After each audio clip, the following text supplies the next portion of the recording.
Adventures in time and space, told in future tense. Dimension X.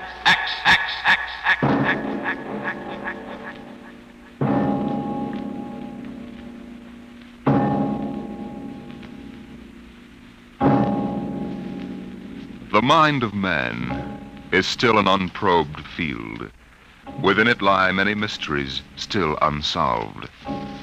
But there are men today, psychologists now experimenting with telepathy, hypnosis, thought transference, who believe that in the future we may discover the existence of a force of the mind more powerful than any force the world has ever known.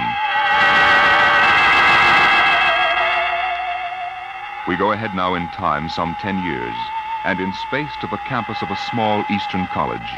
The hour is late, and in one of the dark college buildings, two men stand in front of a door that bears the name Professor Arthur Barnhouse, Psychology.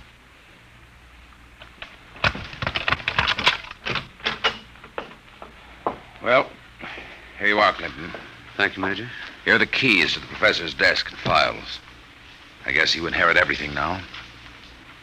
You might as well dictate a full report while everything's still fresh in your mind. I'll wait and see you home. Oh, no, that isn't necessary. I'll be all right. You sure? After what's happened tonight, we wouldn't want you to have an accident, too. Major, after what happened tonight, I have a hunch the whole world is ripe for an accident. I'm afraid you're right, Clinton. Well, good night. Good night.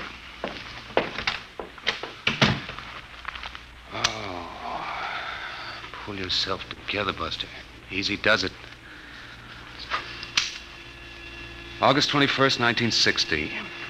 Restricted report from George Clinton to the Secretary of Defense, Secretary of State, the FBI, National Security Board, etc., etc., etc. Subject, the so-called Barnhouse effect, and Professor Arthur Barnhouse, who discovered it. I first met the professor 2 years ago in the fall of 1958. He was a professor of psychology here at Wilton College, and I was here on an instructor's fellowship in the psych department. They assigned me to be Barnhouse's assistant, and he needed one.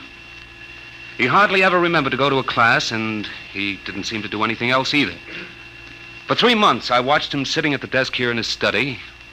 He'd either stare at nothing for hours or fall asleep, nodding over his mess of papers. I couldn't understand it, and it was none of my business. But one day, I thought I'd better give him a shake. What? What? I said it's 2:15, Professor. Don't you want to go to your 2 o'clock class?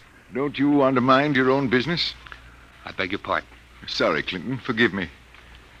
I don't know what gets into me. Forget the class. The kids would rather be outdoors anyway. Okay, Professor. In that case, I'm sorry I woke you up. It's all right. I just can't seem to get my sleeping done at night. Clinton, what do you know about the international situation?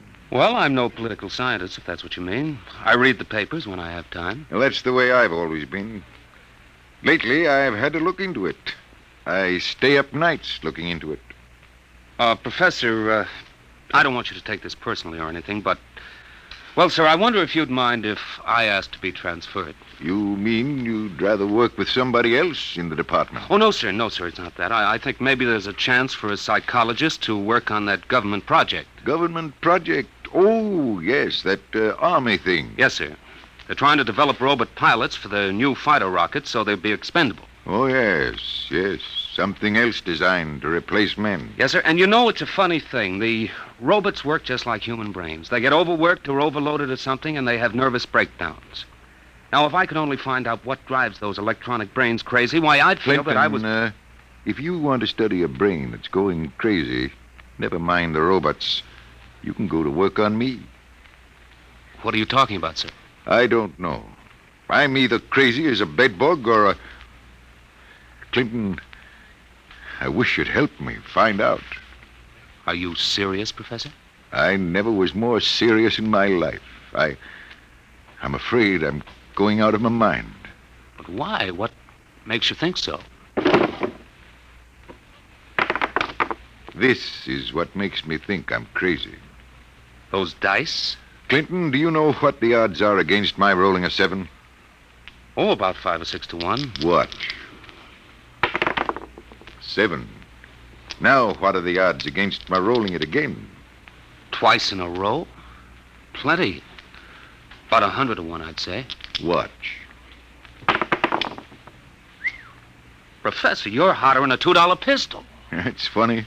That's what they said 8 years ago when I first discovered this. Discovered what? This force of the mind.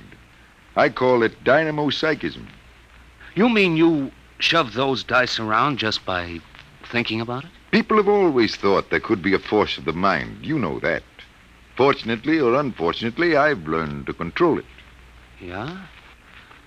How did you happen to find out about this, Professor?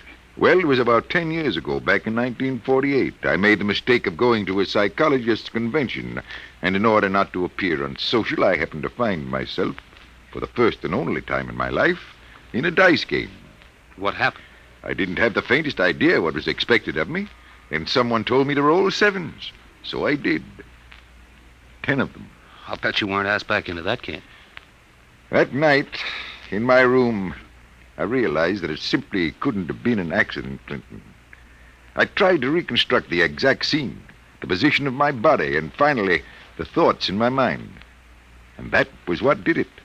I remembered what had been my train of thought, and I proceeded to roll 7s, not 10 consecutive times, but 50. Brother, there it is again. Professor, can you do anything else? I mean, besides shove dice around?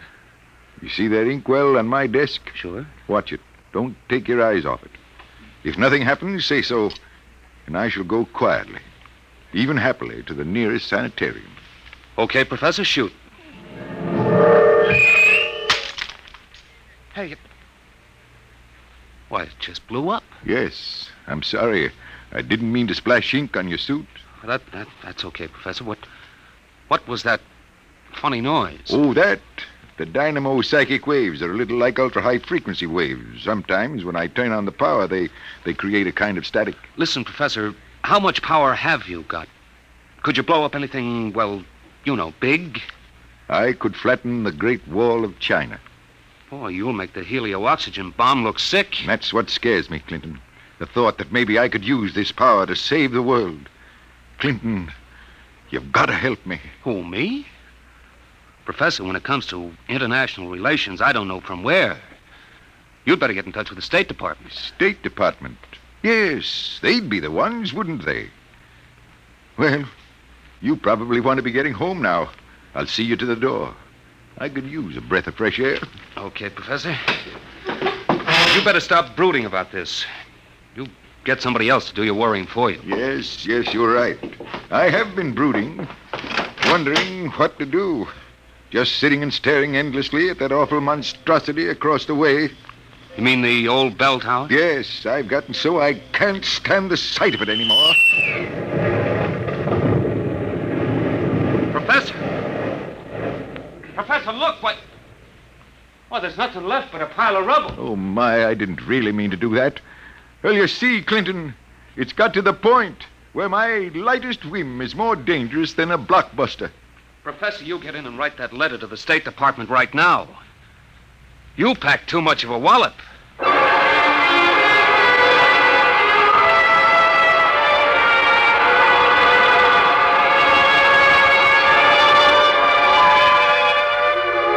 Professor Barnhouse mailed his letter, and things happened fast.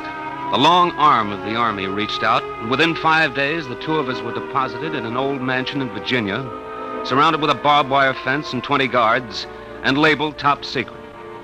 As soon as they'd seen a couple of small demonstrations, they set up a big test of dynamo psychism, and the professor was a very important guy. You could see him getting more unhappy every day. General Barker, I've got to talk to you. Just a minute, Professor. We're cleaning up the last details in Operation Brainwave. We'll roll at 1400 hours tomorrow. At 1400 what? 2 o'clock tomorrow afternoon. The robot-controlled fighter rockets will take off at exactly 1400 minus 10 and appear over the target at 1400. Watching from here over the video screen, you will then try to knock all 20 of them out of the sky. Think you can do it? Of course I can do it. Fine. and we've taken care of everything. Everything except that you neglected to ask me if I wanted to do it. I don't. This whole thing strikes me as childish and insanely expensive. We'll decide about that. But what's the good of it? I wouldn't mind acting as a defense weapon if it were necessary. But I can make all wars and armaments unnecessary. I could give every nation what it needs. I could move mountains, build roads, dig irrigation canals. I have a technique which costs nothing and can do immense good. You're spending millions to prove that it can do immense damage. It doesn't make sense. You know something, General? He's right. Of course I'm right. I want you to send me and Clinton back to Wilton College. Right away. That's quite impossible, Professor. This operation has gone too far to be called off now. Yes, but... Even if we wanted to call it off. If your dynamo psychism really works, you're apt to be the key to our entire defense setup. But listen... You'll have to excuse me now. Major Cuthrell and I have to double-check the confidential list of the observers on this end. Have you got it, Major? Yes, General. It's right here. Alberts, Barker, Bernstein, Carter, Clinton, Cuthrell, Holbrook, Lawrence, Stein, Williams. Check. I guess that includes everybody of importance. What about me? What? Oh, that's taken for granted, Professor. Thanks. 1400 hours. Will you be ready? I'll be ready. And now, if someone will wind the restricted clock and put the confidential cat out, I'm going to bed.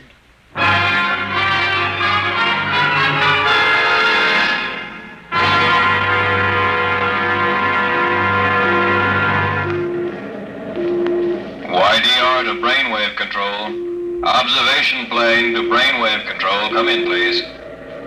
That's McKinley in the observation plane. Cut me in. Hello, McKinley.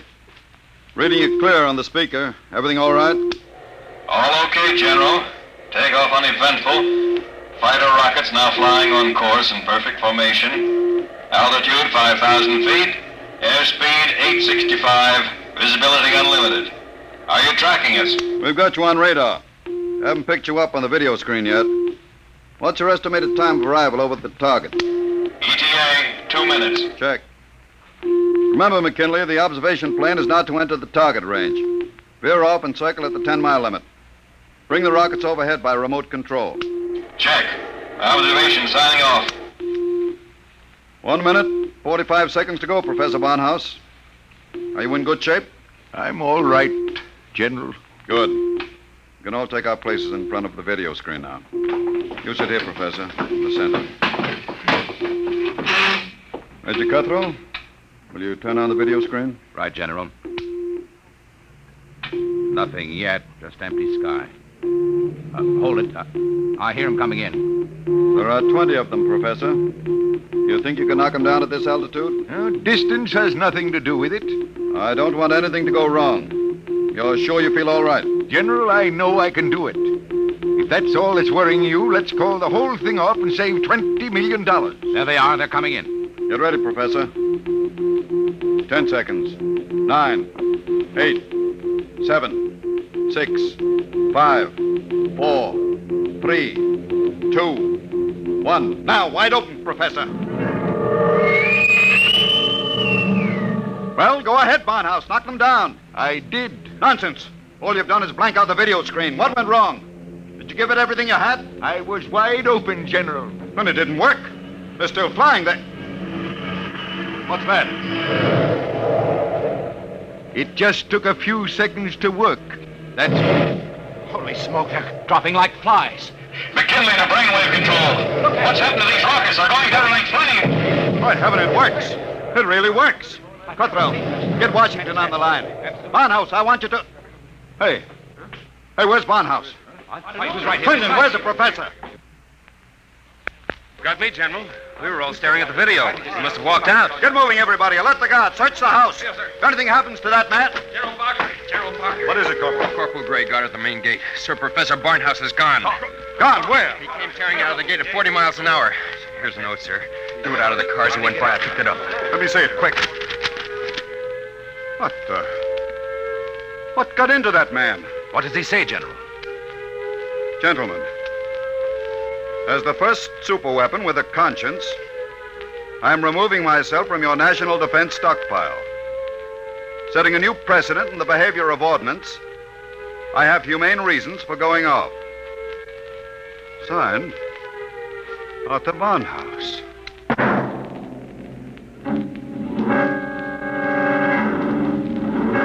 Barnhouse was gone, and within 12 hours, the world was on a spree. The headlines were glorious or terrible, depending on what you think of the things the way they are. Barnhouse flattens helio bomb factory! The dynamo's psychic waves reached every corner of the world. In every country, every continent flashed the news of what was happening. Hey, Barnhouse knocks out hidden atomic stockpile in Asia! There was a new kind of war, the war of tattletales. Secret agents of every country hunted for the hidden armaments of their enemies, yelled about them in the newspapers, and immediately there'd be that warning burst of Barnhouse static, followed by... Radio-controlled fleet blown up on secret maneuver!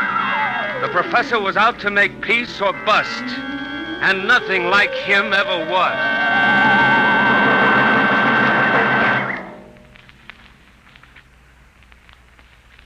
Look, Major Cuthrell, I told the FBI and the Army everything I know weeks ago.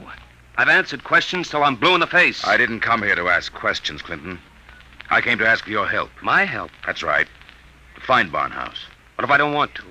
If you're his friend, I think you'd better. Why pick on me? You've got the FBI, the police, and Army intelligence. Why can't you find him yourselves? We're trying. But you know the man well. You could spot him where we wouldn't. And you're the only one who can. Maybe. But why should I? Wherever he is, I think he's doing fine. He's making war impossible, and I like it. So do I. Yes? He's putting you out of a job. That's all right with me. I'll retire to a truck farm with pleasure. Well, then? Look, Clinton, we aren't the only ones in this race. Every country in the world has its best agents out hunting for Barnhouse. Nobody can beat that kind of a manhunt. He seems to be doing all right so far. Sure, but how long do you think he can keep it up? A week? A month? Sooner or later, he'll be spotted. And if the wrong people find him, Clinton, we're done for.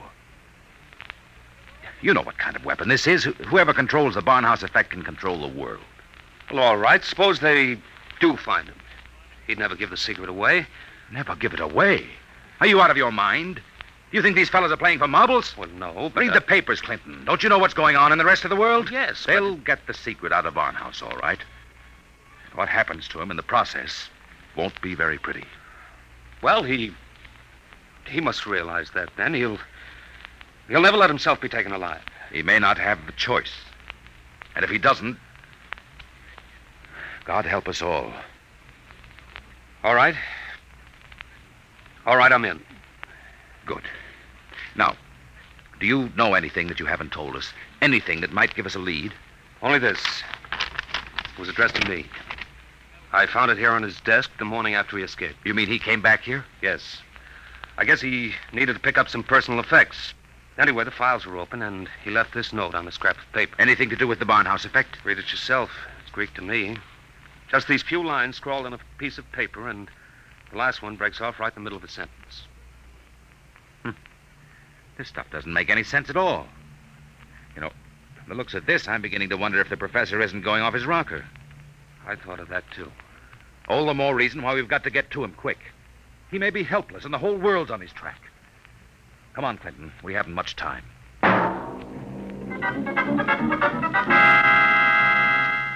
You say you do recognize this photograph, Mrs. Reardon? I tell you, it looks like Mr. Balfour's. He had the second floor front room for quite a while, but he left, I should say, about a week ago. Say, is he wanted for something? Yes, if he's the man I think he is. Well, now, I'd say you're looking for the wrong fella. That Mr. Balfour, he couldn't be a criminal. Why, he wouldn't even harm a fly. He spent all his time in his room, just thinking.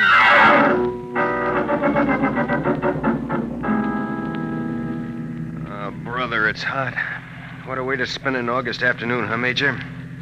Give my eye teeth to be at Jones Beach. So would I, Corporal. We've got work to do here. Look, sir, we've been cruising around these radio detection cars for a week. Not a sign of Barnhouse static. The professor must have run out of things to work on. Well, we'll give him a little more time. Switch to shortwave. See if there's anything special coming through. Yes. Try the 9-meter band. This is Radio Miranda calling. Let's hear that. Our American enemies who have hidden behind the unjust and diabolical persecution by Professor Arthur Barnhouse will tyrannize us no more. I wonder if the professor's out of Today, this. our glorious leader takes up his residence in a shelter, shielded with lead against all dynamo psychic rays. With his protection designed by our brilliant scientists to be absolutely impregnable against the Barnhouse effect. You will once again lead us on the path of our glorious death. Quick, triangulate it and get me a fix. I've got it. Let me check this chart. Quick, man. 3.9, 1.7. Oh, my aching back. What is it? We haven't got a prayer of finding a major. He'd have to be picked out of 2 million people. Where is Barnhouse? Right where I was wishing I was. Right smack in the middle of Jones Beach.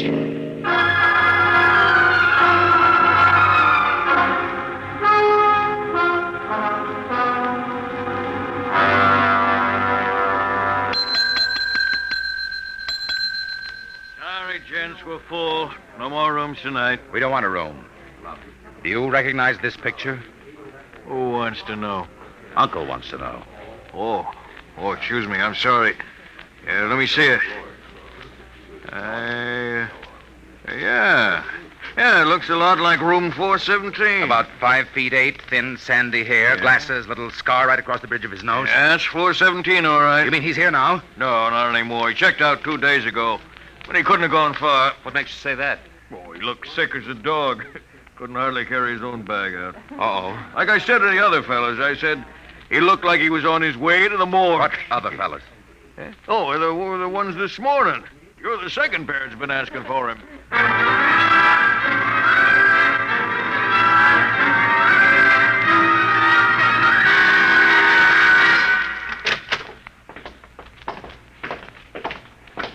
Here we are, Ward 15. This way, gentlemen. You're sure he's here, nurse? Oh, yes. Thank heaven we're in time. Well, I wasn't on duty when he came in, but one of the other girls told me he'd collapsed in the street. The ambulance brought him in. Poor guy, he must have really had it rough. Oh, here you are. Bed number 78. This is your man. Wait a minute. This isn't Barnhouse. But I was perfectly sure. Oh, wait, let me check his chart. Dismissed 8 p.m. Only an hour ago. Oh, dear, now I remember. Remember what? If he was sick, why did you let him go? Well, 2 of his friends came and took him away. They didn't want him in the charity ward. They said they'd make sure that he was taken care of.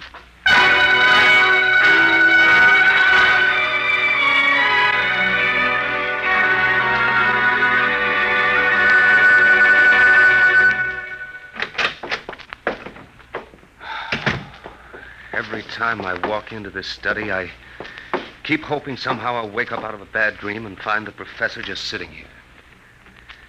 Major, is there anything we haven't covered? Nothing. The police, the FBI, the air patrols, the docks, the railroad stations, everything. Not even a flea could get through this dragnet. I hope. Then I guess we sit. We sit. Maybe something will come in.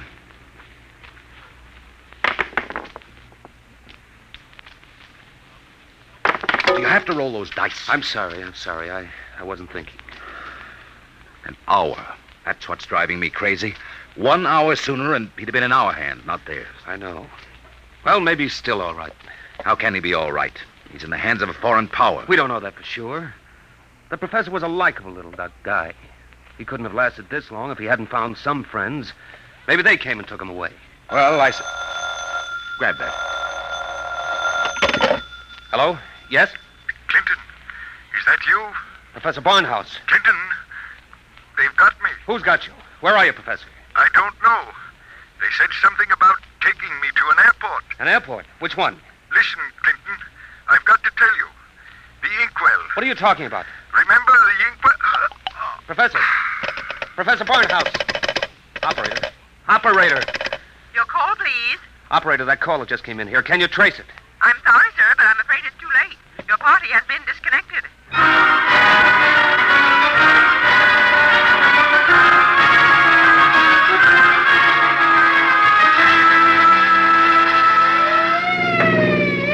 Where are we headed? He didn't say which airport. Just a hunch. The commercial airfields are all covered. But there's a little private field out here, I remember. Hasn't been used in years. Better be the one. They didn't have too much of a start on us. Maybe we'll make it in time. Step on it, Corporal. Wide open, Major. How'd he sound? Did he say who had him? No, all he got out was airport and something about an Major, airport. Mr. Clinton, there's a tail light up ahead. Must be another car going like the devil. You're right, I see it. They're turning into the airfield. Come on, faster. Hold everything. Look up ahead. They're switching the floodlights on at the field. There's the plane down at the other end, all warmed up and ready to go. We'll never make it on the road. Hang on, I'm going through the fence. Right?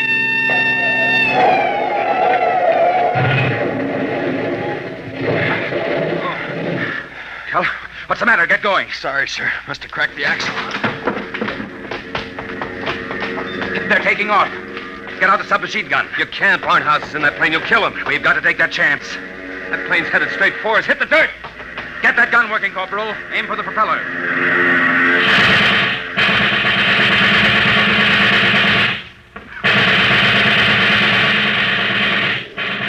Couldn't get him, Major.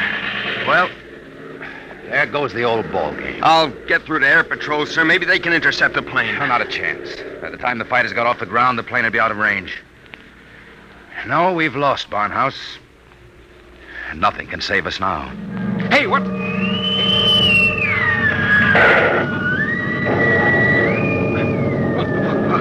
What hit me? Clinton, are you all right? Yeah, sure. The plane. It's gone. I know. Barnhouse blew it right out of the sky. He wouldn't let himself be taken alive. Boy, he really did it the hard way. Poor guy. He shouldn't have had to be a hero. All he ever wanted was peace. Peace? What's that? Now the arms race will start all over again. And with Barnhouse gone, what's left to stop it?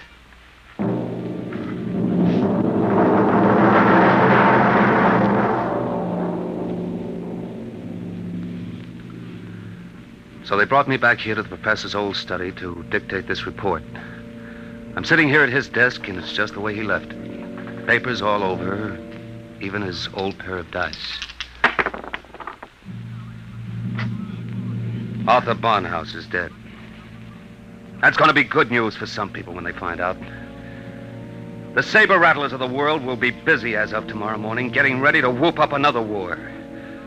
I'm afraid they're in for a little surprise. It's 3 a.m. now. And before morning comes, I intend to vanish, disappear completely. That's the last that anybody will ever see or hear of me directly. That's why I want to tell you now. I've been looking at the new inkwell here on the desk. The professor's last words were something about an inkwell. And in it I found a little scrap of paper. Just a few words, but they complete the note I showed the major. The note that didn't make any sense. The whole thing makes sense now.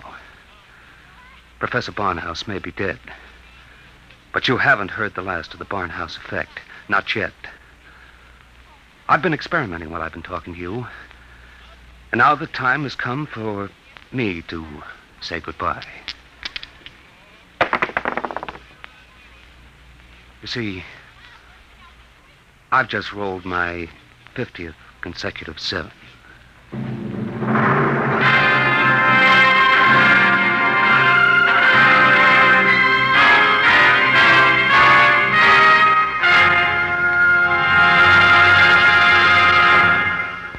You have just heard Report on the Barnhouse Effect by Kurt Vonnegut, Jr.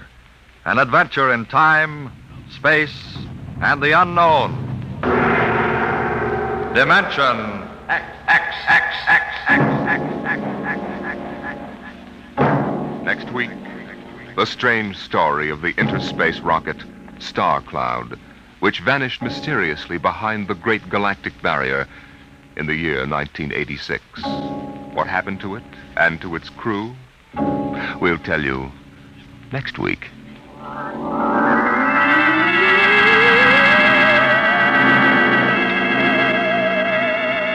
Tonight's story, Report on the Barnhouse Effect, was adapted for radio by Clarice A. Ross.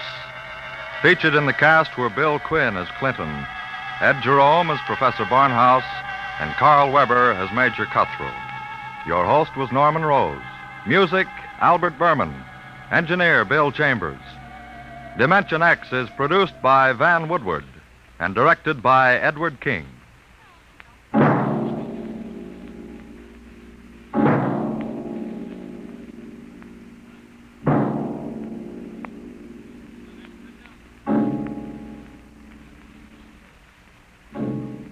Tomorrow, hear Sam Spade. Now, it's Truth or Consequences on NBC.